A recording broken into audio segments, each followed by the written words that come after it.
Teman saya mendapat kepercayaan dari masyarakat tingkat kepuasan 82%. Makanya mereka pada numpang saya.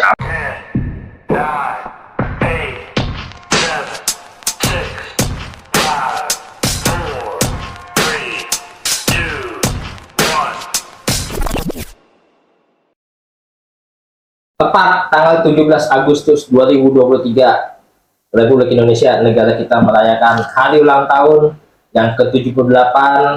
Semoga aja kedepannya, tentu aja ini harapan Bang Jali dan juga Om Kimong, negara kita menjadi lebih maju, lebih baik lagi ke depannya. Yang sekarang sudah berjalan, yang menurut penglihatan Bang Jali terutama sudah mengarah ke jalan yang benar, di mana target negara kita yaitu menjadi negara 5 besar dunia pada tahun 2045 ya mungkin 5 besar ekonomi terbaik dunia untuk ekonomi ya kayak gitu. Semoga aja bisa jadi lebih cepat lagi gitu. Dan juga jelang tahun politik, semoga aja hari ulang tahun Indonesia ini menjadi apa ya, awal semoga negara kita pada tahun politik nanti bisa aman ya. Amin. Tentuan dan juga pemilunya berjalan dengan adil kayak amin gitu. Amin.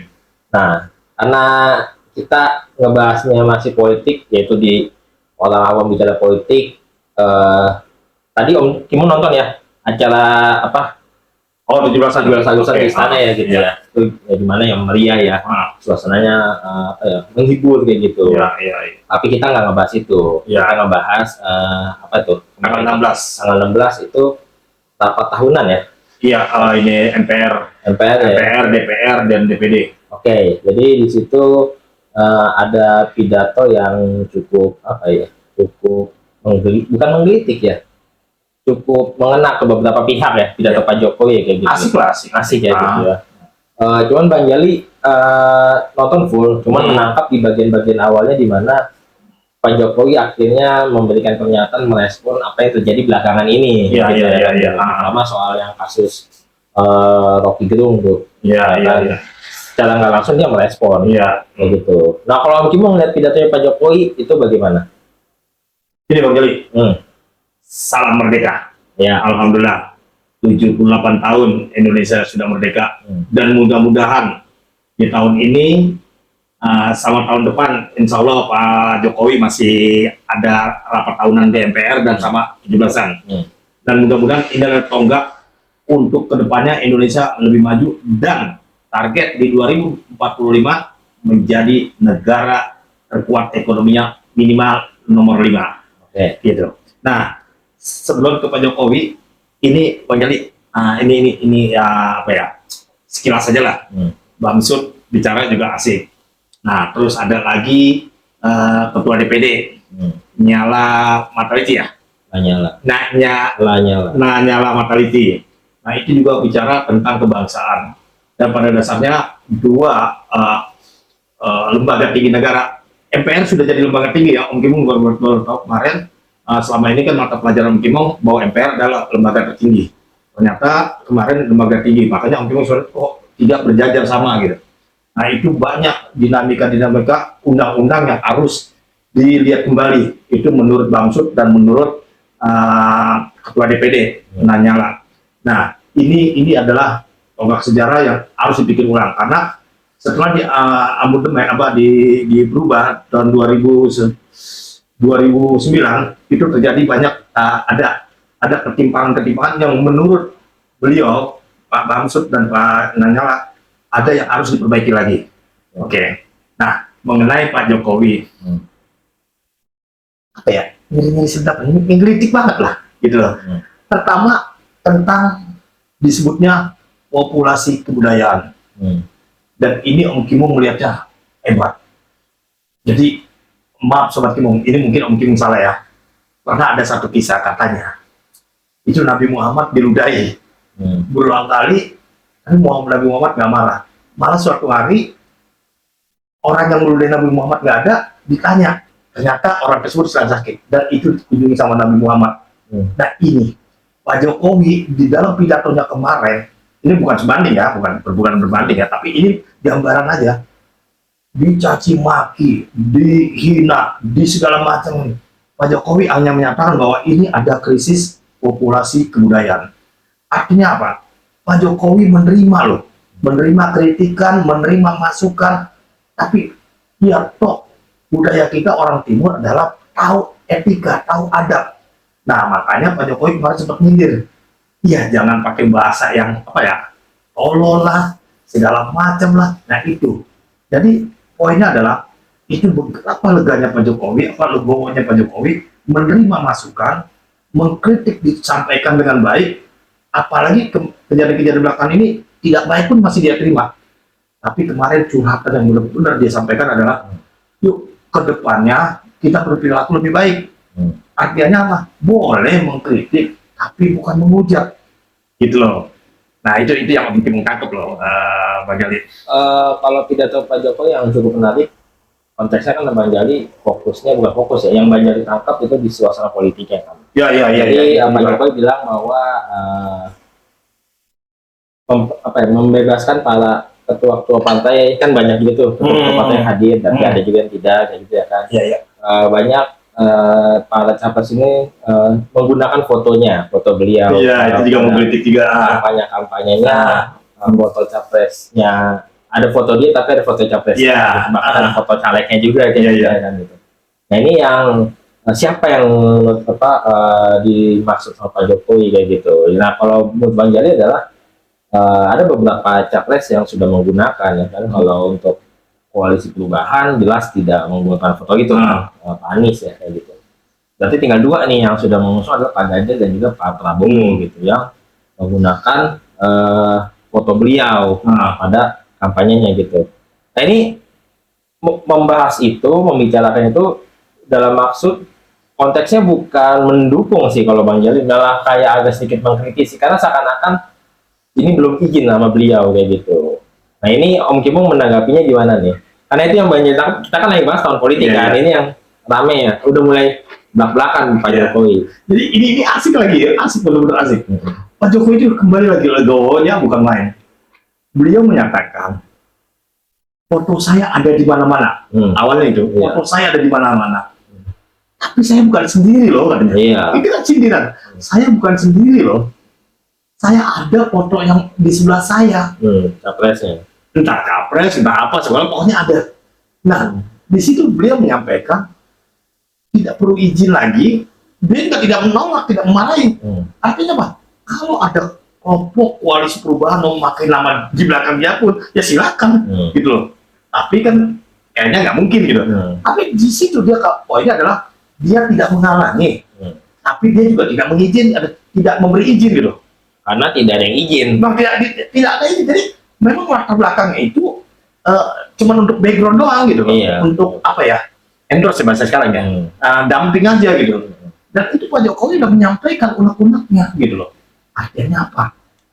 Artinya yang di sebelah yang sudah menggembar-gemborkan bahwa itu sudah disupport, sudah dapat lampu hijau dari Pak Jokowi, di situ terlihat bahwa itu tidak. Artinya apa? Itu loss begitu saja. Pak Jokowi, ya namanya presiden, ini ya sudah silakan gitu. Jadi itulah legonya Pak Jokowi gitu loh. Jadi lebih tepatnya kalau legowo sih menurut Bang Jali enggak ya, karena kan kalau legowo harusnya tidak membicarakan hal itu kalau menurut Bang Jali. Kalau menurut Bang Jali adalah ini ada bentuk pemberitahuan Pak Jokowi kepada masyarakat bahwa capres ini sebenarnya tidak didukung secara penuh oleh Pak Jokowi. Oh bukan. Kalau menurut Bang Jali gitu ya kan, kenapa? Contoh capres A menggunakan Pak Jokowi dalam poster kampanyenya. Kalau saya Pak Jokowi ini ya udah nggak perlu dibahas di dalam acara tersebut, gitu. Entah itu diizinkan atau enggak, karena kan si capres ini bisa jadi udah izin apa enggak. Kita anggapannya belum izin. Kalau menurut belum izin gitu. Kalau belum izin, wajar Pak Jokowi membicarakan hal seperti itu, gitu. Karena kan, loh, kamu tuh belum izin gitu. Seandainya pun kamu izin, tentu saya izinkan. Masyarakat saya gitu. Ini adalah balik lagi konteks soal adab etikanya gitu. Karena kan jangan seakan-akan pencapresan orang ini sudah didukung sama Pak Jokowi gitu. Jadi ini klaim ada seorang capres yang lebih Jokowi daripada Jokowinya sendiri sebenarnya. Kalau menurutnya ini seperti itu. Kalau Om Kim nggak sependapat dengan Bang Jali, kenapa Om Kim katakan legowo? Dalam pidato tersebut jelas dikatakan Pak Jokowi bahwa Pak Jokowi ini adalah milik bersama gitu loh. Iya. Simbol presiden itu milik bersama gitu loh. Jadi kalau ada yang misalnya Om Kimo mau memakai nama di belakang Pak Jokowi, silakan. Kan Om Kimo nggak nyapres. Nggak misal. Iya.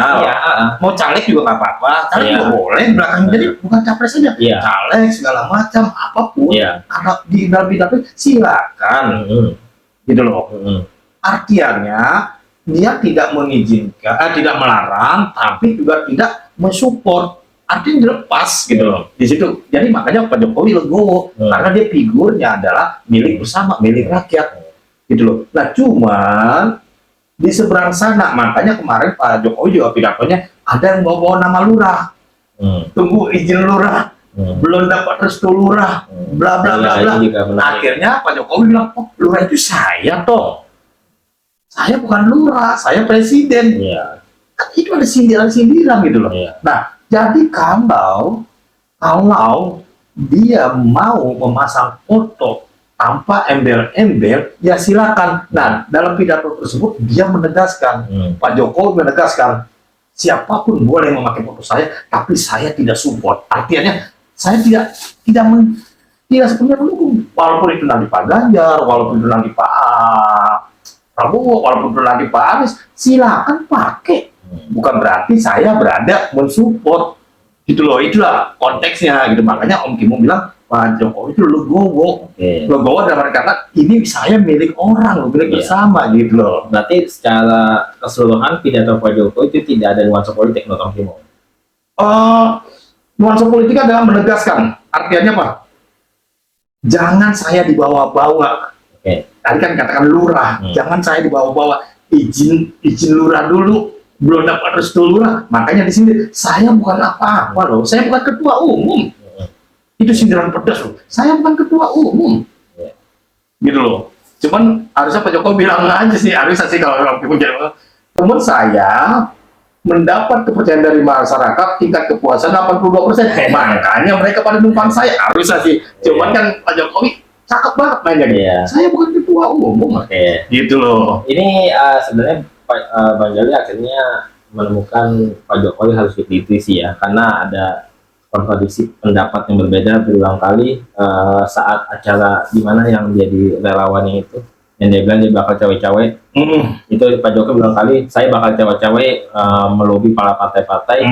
Cuman di pidato kali ini berbeda, ini ada kontradiksi kayak gitu kemarin ini. Artinya kalau menurut Om Kimo tadi tidak ada nuansa politik, kalau ada, cuman nanya ini, cuman di situ jelas ada sindiran keras ke salah satu capres yang akan maju. Nah itu yang menurut Bang Jali yang disasar adalah Pak Prabowo, karena Pak Prabowo bukan berulang kali ya, semakin kesini semakin terlihat berharap dia mengklaim dirinya bagian dari Pak Jokowi, jelas karena dia menterinya kan. Bahkan saat di acara kerjasama 4 partai itu yang bahwa dia ini adalah timnya Pak Jokowi gitu, dan pemerintah ini sudah berhasil dan dia akan pemerintah saja harus meneruskan kayak gitu. Nah ini di situ kan ada Pak Prabowo ya, ada ketua umum partai dan juga ada pejabat-pejabat lainnya. Di situ Bang Jali seakan-akan itu ditunjukkan sama Prabowo menurut Bang Jali gitu. Karena apa? Pak Jokowi merasa ini udah over, udah berlebihan Pak Prabowo menggunakan nama-nama Pak Jokowi gitu. Menurut Bang Jali seperti itu sih. Jadi ini ditunjukkan sama Pak Prabowo dan memberikan ketenangan kepada partainya Pak Jokowi, PDIP, bahwa dia masih dalam partai tersebut gitu. Karena kan ada isu bahwa Pak Jokowi bakal ditawarkan posisi ketum Gerindra ke depannya kayak gitu, dan juga anaknya juga mau dicalonkan sebagai cawapres. Jadi ini pidato kali ini disasarnya adalah ke Pak Prabowo.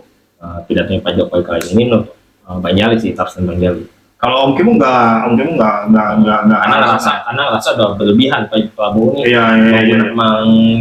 mendompleng namanya Pak Jokowi gitu. Kalau Om Kimo merasa nggak seperti itu, makanya kan sampai hari ini pun, sampai pidato yang kemarin pun disampaikan silakan, nggak apa-apa pakai foto saya. Makanya walaupun misalnya Om Kimo sebagai calon anggota DPR pakai belakangnya background dia juga nggak dimasalahkan sama Jokowi. Artinya dia milik bersama gitu. Iya. Nah, kalau memang nanti Bang Jalil menganggap itu disasar ke Pak Prabowo, Iya. mungkin bisa jadi iya. Karena apa? Yang dominan yang sering adalah Pak Prabowo. Iya. Gitu. Tapi Pak Ganjar atau Pak Anies pun kalau mau make, Iya. silakan. Silakan. Nah, cuman Pak Ganjar mungkin lebih elegan karena partainya sama. Iya, iya. Tapi kalau Pak Anies mungkin berseberangan, kayaknya Sebenarnya silakan aja. sah aja tapi naik lah. Nggak mungkin Iya. juga sih, Tang. Tapi sah aja. Bukan nggak bukan apa-apa. koalisi perubahan kalau udah Iya. merusak namanya sendiri. Nah, gitu loh. Jadi ini poinnya adalah itulah Pak Jokowi yuk berdemokrasi dengan baik. Siapapun boleh mempergunakan untuk kebaikan, tapi jangan saling menjatuhkan. Makanya kalau Pak Jokowi bisa aja dia menjatuhkan, ini nggak izin saya loh, bla bla bla bla, selesai. Tapi kan nggak, itu begitu elegan. Makanya kedepannya dilihat nanti nih, dilihat nanti kedepannya apakah timnya Pak Prabowo akan terus nih mendobling. Sebenarnya kalau sudah dapat sindiran seperti itu harus tarik, harus ngerem. Nah itu. Nah di situ yang tadi Bang Jali bilang untuk menyenangkan kadernya, oke juga bisa jadi. Artinya apa? Di situ kan ada Bu Mega. Bu Mega juga bisa lihat loh bahwa ini adalah bentuk penyampaian Pak Jokowi bahwa inilah saya sebenarnya gitu loh. Saya tidak kemana-mana. Saya ada di satu tempat. Tapi kalau mereka menyampaikan keinginannya, saya tidak melarang karena saya milik bersama.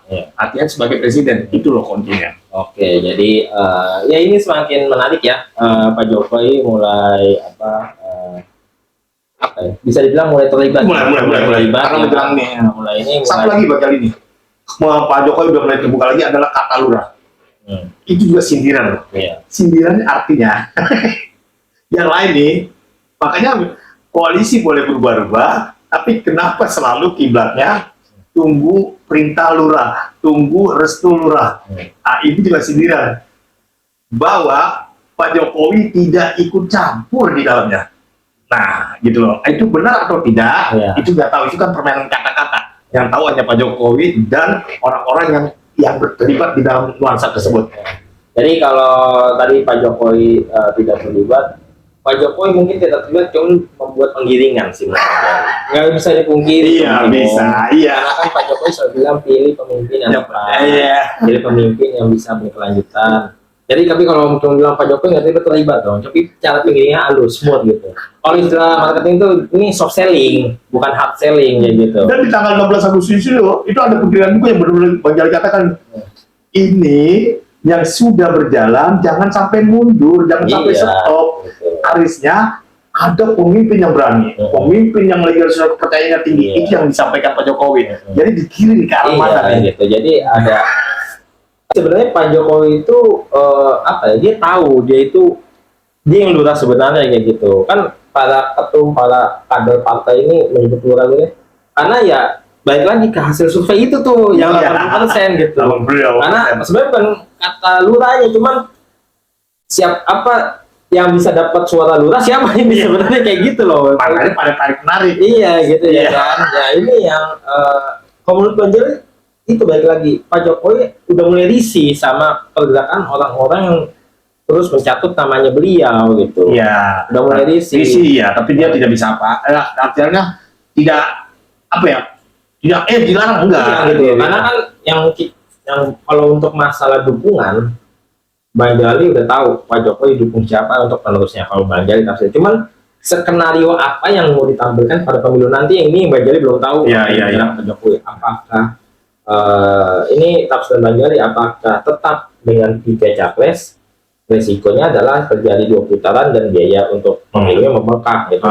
Kalau Jokowi untuk memikirkan untuk memperingan anggaran, tentu dia membuat skenario 2 calon gitu untuk sekali putaran beres kayak gitu. Makanya ini yang belum Bang Jali tahu ya, Bang Jali tafsir ini arahnya kemana itu. Cuman yang semakin kesini sebenarnya yang tadi Bang Jali waktu video sebelumnya Bang Jali bilang Pak Ganjar mau diberikan dengan Pak Prabowo, ini mulai mengikis tuh nih, makin gak yakin nih makin terjadi karena Pak Prabowo terlalu terlihat banget gitu pergerakannya gitu. Karena mungkin niatnya Pak Jokowi untuk menaikkan Pak Prabowo supaya bergabung, tapi malah Pak Prabowo menganggap namanya dia naik sendiri gitu. Dia makin ini. Nah ini yang mungkin Pak Jokowi mulai kurang nyaman gitu. Nah akhirnya apa? Banyak di pengamat politik bilang ini adalah skenario mengepung Pak Ganjar gitu, karena yaitu karena secara suara koalisi itu PDIP dan P3 paling rendah dibandingin yang lain Saat ini ya. saat ini gitu. Karena kan ya. yang lain sudah secara koalisi lebih besar, Lebih terutama besar. koalisi Pak Prabowo. Oh, sampai 27% ya. 46 dia. Oh, 46 ya. 46. Setelah itu bergabung. Ah, dua itu dan Pak Anies 28, Ya. Pak Ganjar 26 gitu. Ya, Jadi ya. jauh kayak gitu. Ya. Jadi ya itu sih untuk konteks pidato kali ini, Pak Jokowi menyindir salah satu capres yang banyak ditafsir adalah itu Pak Prabowo yang merasa sudah tidak nyaman namanya terlalu dicatutkan lah seperti itu. Dipergunakan ya. Dipergunakan, dipergunakan. Terus apa lagi namanya? Bang Jali bisa lihat nggak? Kemarin itu tanggal 16 Agustus yang hadir para ketua umum. Apakah yang hadir semua, Bang Jali? Ya kan ada yang enggak kan? Iya, siapa tuh Bang Jali? Ya kan kayak mantan presiden, karena Pak SBY kan juga tidak hadir. Oh, tidak hadir ya. Juga ketumnya ketum Demokrat Mas Ahaye juga tidak hadir kan gitu. Ya, terus Ada lagi ya Bang Jali, tahu ini itu? makanya Om Kim lagi nyari-nyari videonya nih, belum ketemu. belum. Surya Paloh ada nggak? Kurang tahu kayaknya. Kalau Muhaimin ada, Iya, Muhaimin kayaknya, ada, PKS ada kalau nggak salah. Jadi tidak semuanya hadir ya ketua umum ya di Ya. gitu. Jadi ya nggak tahu lah urusan masing-masing, mungkin ada yang lebih penting dari acara itu kan, kita nggak tahu.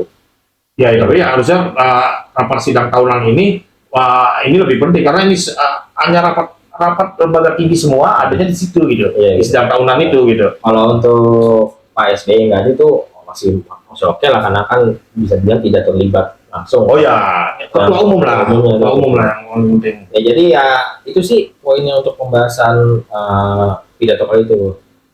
Ya, Om Kim nggak setuju poinnya seperti itu. Ya sekali lagi ini adalah unek-uneknya Pak Jokowi. Iya. Jadi para sobat Kimung, yuk bersosial media dengan baik. Kalau tidak suka dengan pemerintah, sampaikan dengan baik, dengan tidak adab timur kita yang hilang. Makanya Iya. Pak Jokowi bilang polusi budaya. Bayangin, udara aja polusinya begitu gelap, budaya kita sampai kena polusi, itu kan berbahaya. Kedepannya nanti budaya timur udah nggak ada, Iya. etika tata krama untuk kebaikan udah nggak ada, dan yang terjadi adalah saling caci maki Iya. dan perang antar kita perang saudara. Iya. Itu yang ditakuti dari Pak Jokowi. Jadi pidato kemarin itu unek-uneknya lah. Iya. Karena Jokowi. yang mengatakan beliau itu bukan lakat biasa kan, karena tokoh public figure lah, bahasa kasarnya mengatai Pak Oh iya. katanya beliau itu mempunyai pengaruh pada Pengaruh. masyarakat yang mungkin Pengaruh. dalam ini kondisi tidak puas sama Pak Jokowi. Iya. Nah, itu semakin memperkuat kebencian yang kan, bahasa Iya. kasarnya kan. Bisa jadi nanti kalau ke anak-anak kecil yang melihat pun bajingan udah kata-kata yang lumrah, bajingan Iya. lu gitu loh. Karena itu nggak dianggapnya bukan hal yang Iya. momok gitu loh. Seperti Jadi itu. ya itulah benar kata Om Kimo, undang-undangnya Pak Jokowi sih. Ya, oke. Dan lagi Bang Jali? Ya itu aja paling, yang penting tepat syuting hari ini tanggal 17 Agustus, semoga aja ya itulah doa-doa kita Ya, yang amin. Nah, itu bisa terjadi dan ya semuanya bisa menjadi lebih baik lagi. Jadi NKRI harga mati, yang penting kita tetap bersatu. Iya. Salam merdeka. Salam merdeka. Assalamualaikum warahmatullahi wabarakatuh. Waalaikumsalam warahmatullahi wabarakatuh.